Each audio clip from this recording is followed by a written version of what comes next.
এই যাত্রার আরও খবর জানাতে কমলাপুর রেল স্টেশন থেকে আমাদের সঙ্গে যুক্ত হচ্ছেন সহকর্মী জুবায়ের সানি।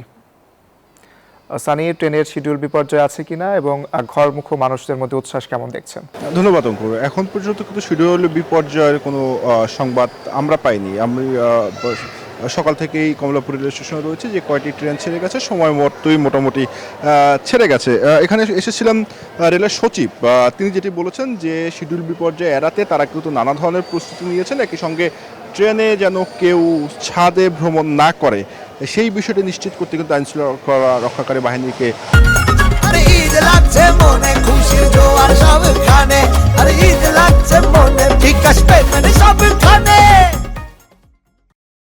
সতর্ক রাখা হয়েছে। এবং যেটি আমরা গত কয়েকটি ঈদই দেখছি যে টিকিট ছাড়া কিন্তু কাউকে প্ল্যাটফর্মে প্রবেশ করতে দেওয়া হচ্ছে না, এবং একই সঙ্গে নিরাপত্তা নিশ্চিতে কিন্তু বিপুল সংখ্যক আইন শৃঙ্খলা বাহিনীর সদস্যদের এখানে মোতায়েন রাখা হয়েছে। এবং চাপ আরও বাড়বে যখন জানেন যে সোমবার থেকে সরকারি ছুটি শুরু হচ্ছে, সেক্ষেত্রে রবিবারের বিকেলের থেকেই আসলে মানুষের যে চাপ সেটি বাড়বে, সোমবারেও সেটি থাকবে।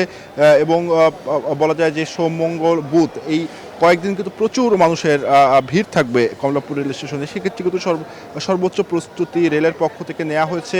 এবং যে ট্রেনগুলো ছেড়ে যাচ্ছে, এখন যারা যাচ্ছেন তারা মোটামুটি শান্তিতেই যাচ্ছেন, কিন্তু সেটি আসলে কতটা বজায় থাকে সেটি একটি প্রশ্ন। যখন ভিড় যখন বাড়বে, ছুটি যখন শুরু হবে, তখন কিন্তু এই ভিড়টি আসলে সামাল দেওয়া যাবে কিনা। কারণ এর আগেও আমরা দেখেছি যে যতই সরকারের পক্ষ থেকে বা প্রশাসনের পক্ষ থেকে বলা হোক, সেখানে আসলে ছাদে ওঠা এই বিষয়টি আসলে বন্ধ করা যায় না। কিন্তু এবার আসলে সরকার সেখানে কতটা সফল হয় সেটি দেখার বিষয়। কিন্তু এখন পর্যন্ত যে অবস্থা দেখা যাচ্ছে তাতে বলা যায় যে এখন পর্যন্ত বেশ শান্তিতেই মানুষ ঢাকা ছাড়তে পারছেন। অঙ্কুর, এই ছিল আমার কাছে কমলাপুর রেল স্টেশন থেকে সর্বশেষ তথ্য। সানি, আপনাকে ধন্যবাদ।